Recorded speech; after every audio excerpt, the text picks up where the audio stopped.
morning! Magre-renew ako ng aking sasakyan at dito ako nagpapa-emission dito lang sa may Pasita area.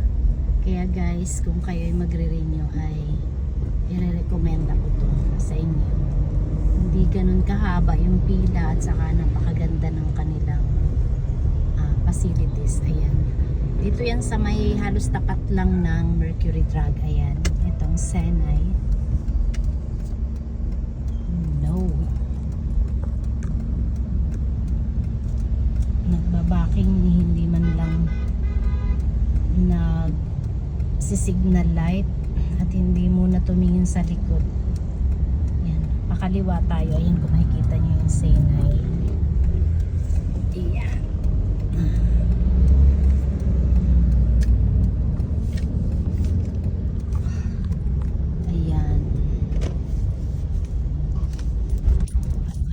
Dito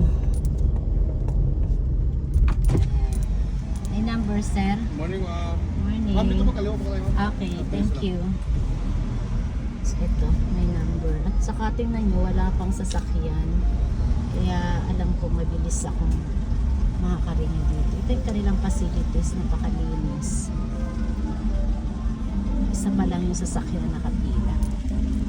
Ang kanilang first step ay i-check ang mga lights, busena at kung ano-ano pa bago nila i-drive dito sa kabilang side para i-check kung nasa kondisyon ang sasakyan. Mabilis lang, magbababait ang kanilang mga staff.